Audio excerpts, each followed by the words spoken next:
The Johnson Wax Program with Fibber McGee and Molly.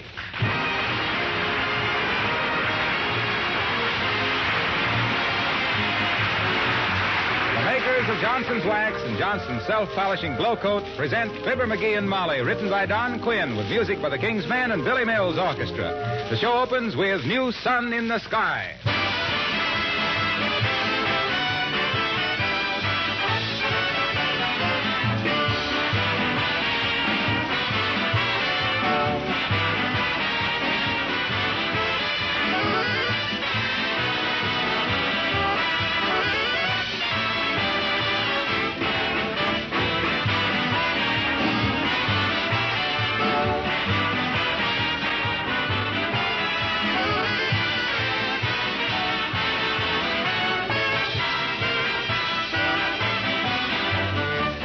You'll agree with me that the looks, the character, and the charm of a home certainly do not depend upon the amount of money spent on it.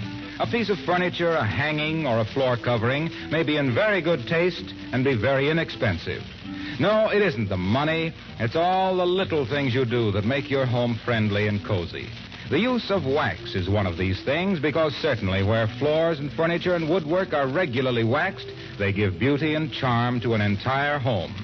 And wax also is inexpensive. A small bottle or can of Johnson's paste, liquid, or cream wax goes a long way. Pays for itself many times over in hours of work saved and in the protection that a shield of genuine Johnson's wax gives to wood, leather, and metal finishes.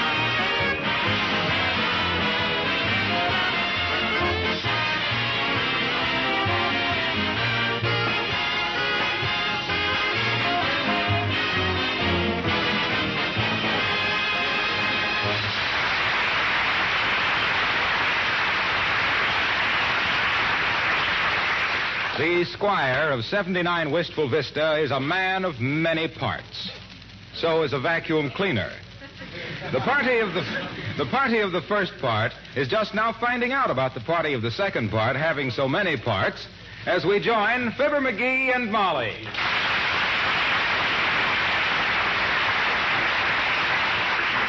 All the doggone complicated gadgets. I don't know why it takes so much machinery to create a vacuum. Like building $1 million laboratory to split an atom. Haven't you got that vacuum cleaner fixed yet, McGee? No, and I've been working on it all day, and all I can see wrong with it is there's a little gadget missing off the thingamajig there that goes under the what's-it behind the hootenanny here. Yes, I know. I told you that before you started. You did? Certainly, but you wouldn't listen. You just kept saying, what do women know about mechanics? And you brushed me off. Well, I don't know anything about mechanics. Matter of fact, women don't know much about anything. Why, Fibber McGee, how you can Oh, they're stand. sweet and nice and all that, but when it comes down to actually doing things, it takes a man. Well, who'd we better get? Well, I don't know. Maybe more toops ain't doing it. What do you mean, who'll we get? Well, I don't agree with you that men are smarter than women. No, you don't. Well, who does all the important work in this world and earns the dough so you women can eat and have good clothes and a home and stuff? Men, that's whom. I see. We take what you earn. So you think that makes you smarter than we are. Ha, ha, ha. Men that make life easy for you. A woman couldn't even open a can of beans if some man hadn't invented the can opener.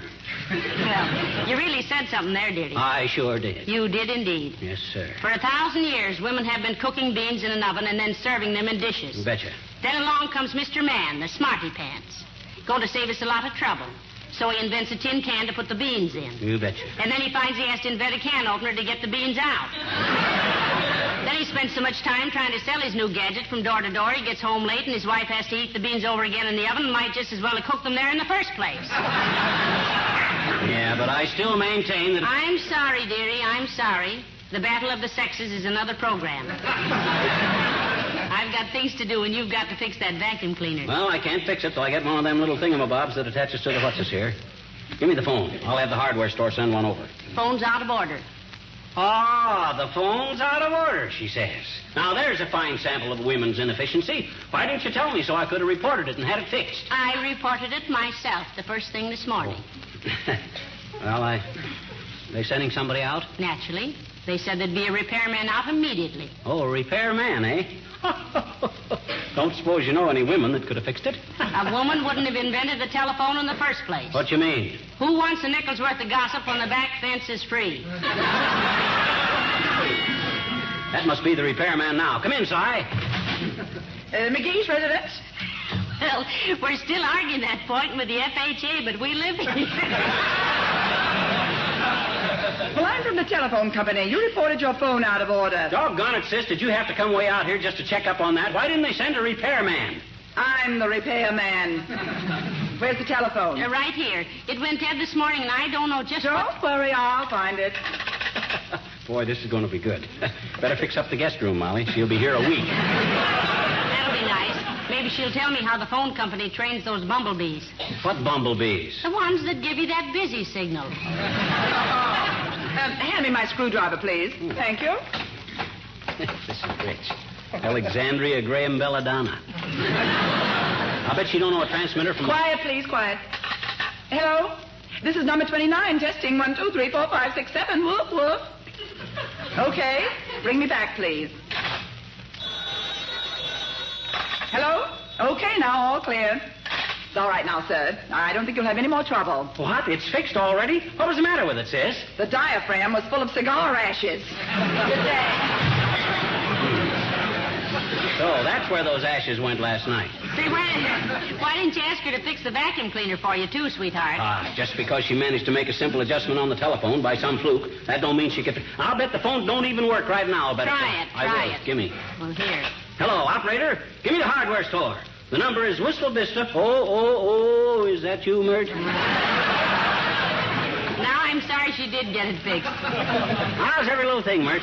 Tis, eh? What say, Mert? Your uncle? Well, he's sure got the right spirit, Mert, but if he's over 38 years old, I don't think he can get back in. The Army, dearie? No, high school. What say, Mert? Well, maybe I better go down there myself anyway. Thanks, Mert. Mine's busy at the hardware store, Molly. You want to go down there with me? If you'll walk. What do you mean if I walk? 4 gallons of gas. I gotta save that for something non-essential. Come on, let's go. I'll be with you in just a minute. I've got to fix my hair a little and put on my face. I'll be down in just a jiffy. Women. Put on my face, fix my hair, find my gloves, get a hanky, squirt on some perfume, straighten my seams, change my earrings, pull down my girdle. Where'd I put my purse? Where's my slip show of all the dumb inefficiency? Come in. Mr. McGee? Yes? 30 cents, please. I'm collecting for the evening paper. Okay, here you are, sis. Yeah, but why don't the paper boy collect? I'm the paper boy now. Thank you. Boy, what a changing world. Hey, Molly. Come on, Molly, hurry up. What's all the rush, McGee? I want to get out of here before the finance company sends a couple of cuties out to pick up the piano.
Women. Women telephone repairmen, women wrestlers, women mechanics, women paper boys. Oh, paper handlers. now, stop your complaining, McGee. I imagine a woman delivering the evening paper will be very conscientious. That's just it. I'm so used to looking all through the shrubbery. How can I find the paper if it's laying right there on the porch? Incidentally, dearie, I forgot to tell you. Forgot to tell me what? The next time you write a note for the milkman, you better let me do it. She's a redhead. You mean even the milkman is a woman now? Oh, my gosh. I don't know what this country's coming to. McGee, Huh? Look who's coming. Mrs. Uppington. Uh-oh. Get a load of the uptown strut. Anybody'd think a peacock brought her instead of a common old stork. Now, don't be unpleasant, dearie. It isn't nice to hate people just because they're rich, you know. I don't hate her just because she's rich. Well, that helps. The way she looks down her nose at me. I tried staring back at her once, and I was cross-eyed for 3 days. Well, don't... Oh, hello there, Abigail, darling. Oh, how do you do, Mrs. McGee? And Mr. McGee? Oh, hi, Uppy. On your way somewhere, or have you been where you're going? Oh, this is strictly business, Mr. McGee. I am a working girl now, you know. You may be working, but you're no girl. McGee. You working, Abigail? Heavenly days. Who on earth would ever hire... what could you possibly do that would be... well, where are you working? Oh, that is quite confidential. But, my dear, it is so thrilling to feel oneself a part of the humming business life of the city. To feel that one, in one small way, is doing one's best to help one's fellow man. I'll give you a fin for those 5 ones, Uppy.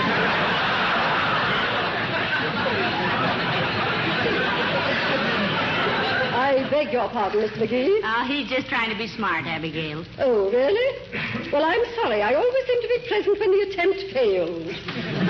Have you ever achieved it, Mr. McGee? What do you mean, Uppy? I mean, Mr. McGee, that I do not wish you to think that your attempts at humor are entirely unappreciated. Oh, honest? You don't say that just because you admire me. My admiration stops somewhat short of adulation. In short, I consider you a humorist in a class with Mark Twain. Oh, isn't that grand? Mark Twain, eh? Hey, is he dead? Very. I see that you have grasped my point. And now, Mrs. McGee, if you will excuse me, I must be going. Oh, now, don't rush off, Abigail. I'd like to hear more about this new work of yours. Yeah, me too, Uppy. Gee, it must give you a lot of satisfaction to hold down a real man's job. Oh, indeed it does, Mr. McGee. You must try it sometime. Well, goodbye, Mrs. McGee. I have just time to get to the office to put on my uniform. Uniform? Yes, oh, it's such fun, really. There is nothing like wearing a uniform, you know, to give one a feeling of esprit de corps. Yeah, ain't it the truth, Uppy? I rented one from a costume company once, and I had that feeling for weeks. I itched all over. Maybe it was just my imagination, but I... Now, please, Mr. McGee. Goodbye, Mrs. McGee.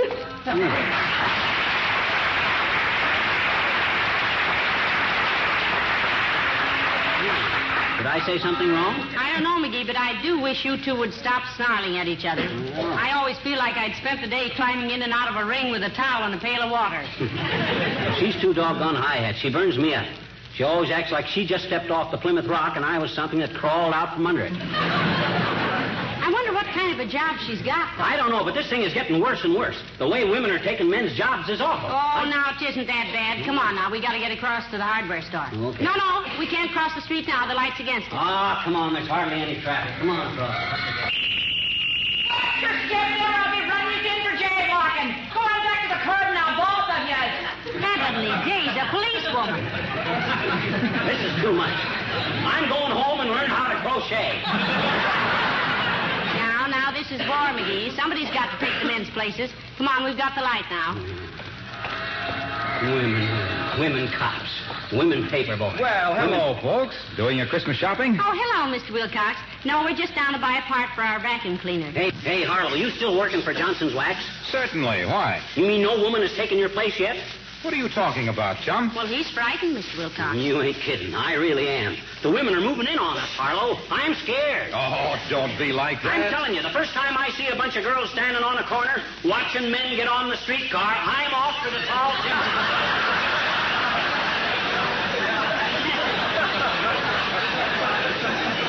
Oh, he's had a bad day, Mr. Mr. Wilcox. You know, we've got a lady milkman and a lady paper boy, and the telephone repairman was a woman, and we just got bawled out by a female cop. Yeah. Well, personally, Fibber, I think it's a great thing. Traitor.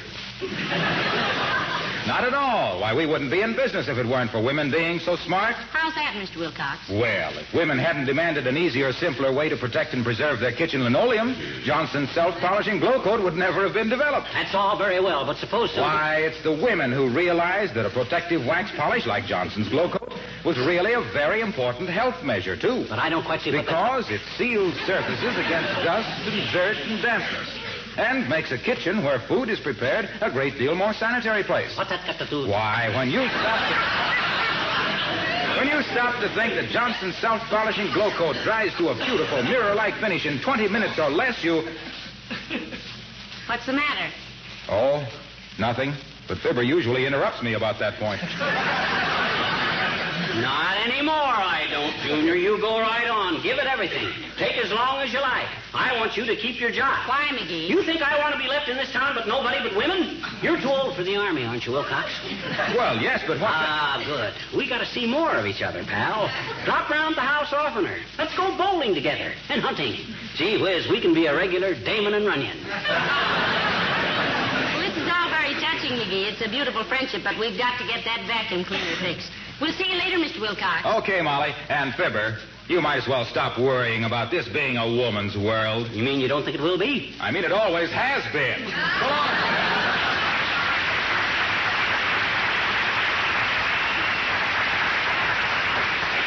You better take his advice, McGee.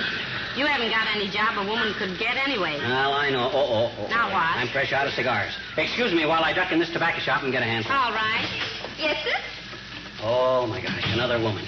You got any of my brand of cigars, sis? El Ropo de Cabajo in the 2 for a nickel size? Certainly, sir. Here you are, though we have a milder brand and a pure Havana with a long filler. Oh. Those you are smoking are a combination of Virginia short fiber combined with a Turkish leaf, which has been crossed with a Louisiana perique. We have found in the selection of tobaccos that under chemical analysis, the nicotine content... Oh, never mind. I don't eat them, I just smoke them. Here's the dime. So long. Women. It's a plague. I'm haunted. Oh, now what's the matter, McGee? A woman cigar clerk. Where'll they be next? Ain't there any work around here anymore for men? Has the whole world gone soprano? Oh, now, for goodness sakes, McGee, stop ranting. Have you seen any... Hello there, daughter. Hello, Johnny. Well, thank goodness, a man's voice. Hello, Mr. Oldtimer. We haven't seen you for a long time. No, I've been working on the other side of town, daughter. Doing what, old-timer? Filling station. But the boss fired me. Oh, what did he do that for? Wasn't a he, it was a she. Got mad because I tried to kiss her. Says it was a filling station, not a pet shop. Says if I wanted to be a wolf, I better get me some new teeth. Says I didn't have the technique for a Casanova or the legs for a Romeo. Says if I wanted to make passes so bad, why didn't I go out for football? Says she loved children, but I was in my second childhood, and she only loved them the first time around. That got me, kids. I quit. I thought she said she fired you. No. Anyway, I got my walking papers. Yes. So is McGee, only in his case they call it an A book. That's pretty good, daughter. But that ain't the way I heard it. The way I heard it, one feller says to t'other feller, hey, where are you kids going? We're going down to the hardware store on the next block. Why? I just wondered. But the way I heard it, one feller says to t'other feller, he says, what's wrong with old Mussolini? Oh, says t'other feller, didn't you know? He ain't got any aces, and the deuce is wild. Hey,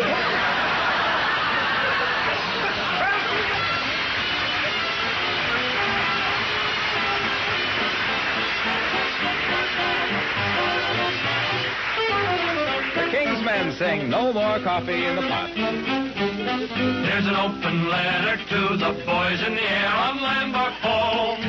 While you're scrapping over there, we're getting in the scrap back home. No more coffee. coffee in the pot. No more sugar in the drawer. But gosh, oh gee, what care we if it's gonna help win the war? No more bacon on the pig. No more butter in the store. But we will lean on margarine if it's gonna help win the war. Don't need cuffs on trouser legs, and suits now are dead. We'll junk the bumpers on our cars if we can bump 3-axis heads. No more ethyl in the tank. No more tires anymore. But we won't squawk, we'll get out and walk if it's gonna help win the war.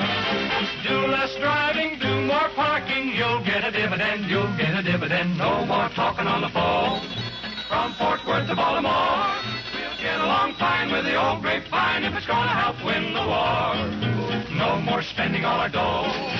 We've got a lot to save it for bonds and stamps to lick the tramps who began this doggone war. We're cleaning, painting, hanging, paper, waxing all we can to clean and plaster, shickle, grouper, the paper hanging man. No more filly on the cow. Skirts are shorter than before. So we'll eat less and see a bit more if we all pitch in and help to win this blank war.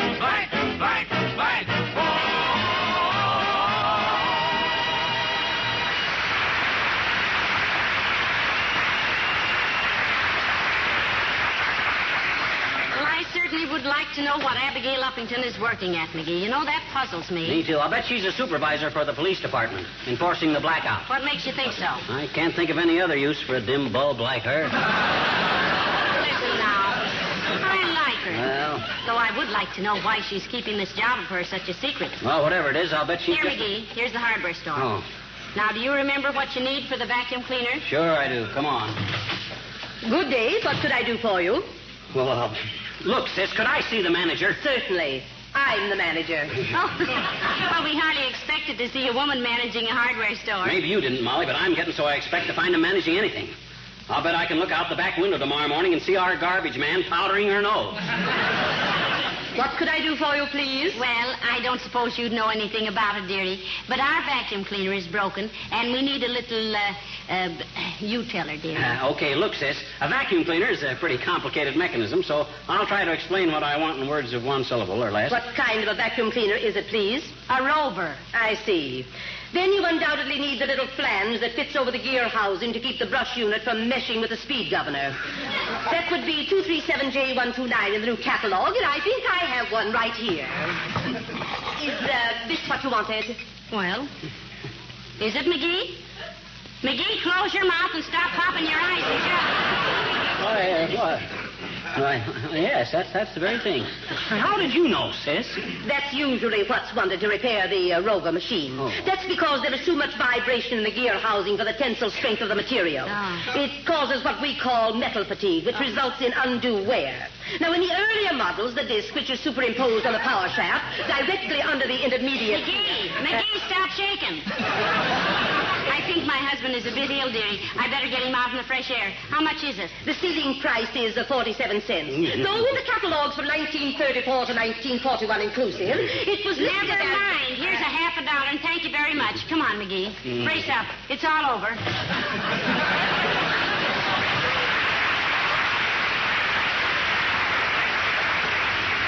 McGee, snap out of it. Oh, was I hearing things, Molly? Was that a woman? Did she know all that about vacuum cleaners? It was, and she did, and now maybe you'll believe that women are useful at times. Come on, let's go home now. Boy, what a day this has been. Women everywhere. I'm telling you, it scares me. What scares you, Mr. McGee? Mr. Wimple, I didn't see you. Hi, Wimp, old man. I was just saying that with all these women taking men's place in business, I feel kind of lost. Us guys are going to have a tough time getting back into circulation again. Oh, I wouldn't worry about it, Mr. McGee. Huh? I often tell Sweetie Face that woman's place is in the home.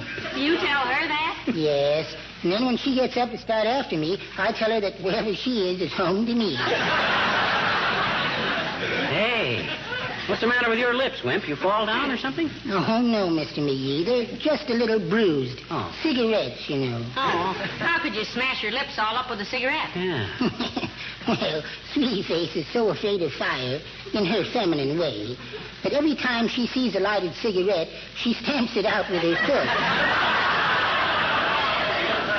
I guess I didn't spit it out quickly enough. Why, you poor man. And what have you been doing downtown today? I went to the Bonton department store, Mrs. McGee, to tell Santa Claus what I wanted for Christmas. Did you sit on his lap, Wimp? Oh, Mr. McGee, that's ridiculous. Santa Claus hasn't got any lap.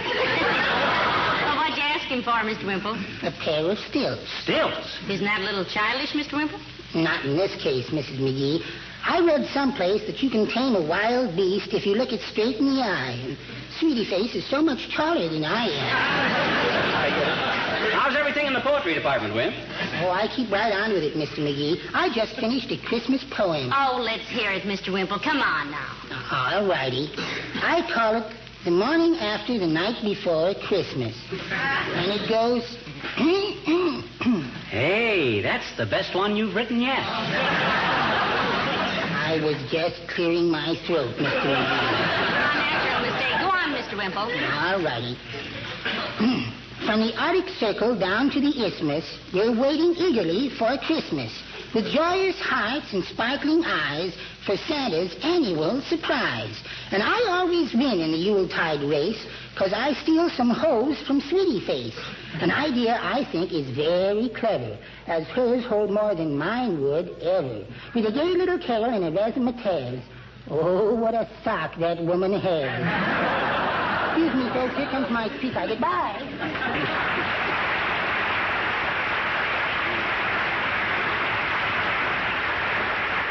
What a poem. Didn't you like it, McGee? I've read better ones on Burma shave signs with the last 2 posts missing. Come on, let's go home. I'm wore out. Well, you've had a hard day, dear. You know, it's been a great emotional strain on you, finding women so efficient in everything. Well, gee whiz. They don't have to take over everything, do they? They can leave a few jobs open for men. After all, Oh, McGee, give me some change. I want to drop it in the box for that Santa Claus on the corner. Okay, here you are. I better stand back so my cigar won't set his beard on fire. Yes. Here you are, Santa Claus. Here's a little present for you. Oh, thank you very much, Miss McGee.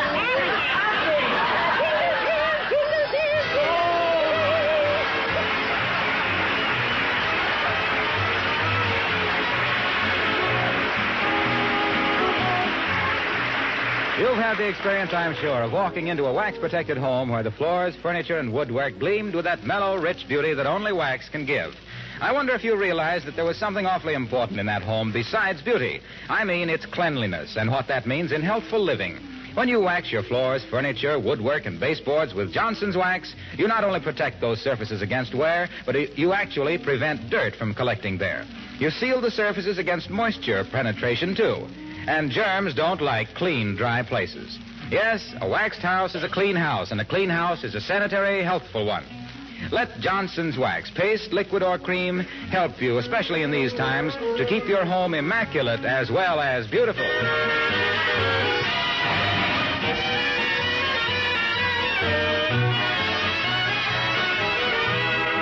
Where's that vacuum cleaner, Molly? I want to put this thingamajig into it. Right where you always leave it, in the center of the room. Oh, yeah. Now, let me see. I think if I tip it over... Hey, what the... It's running. I know. Fixed. Sure. I fixed it. You did? How? I plugged it in. Well, of all the doggone inefficiency. Ain't that just like a woman? Why, if you'd have plugged it in the first place, we wouldn't have had any trouble. No. And we wouldn't have had any show either. All of that. Good night. Good night, all.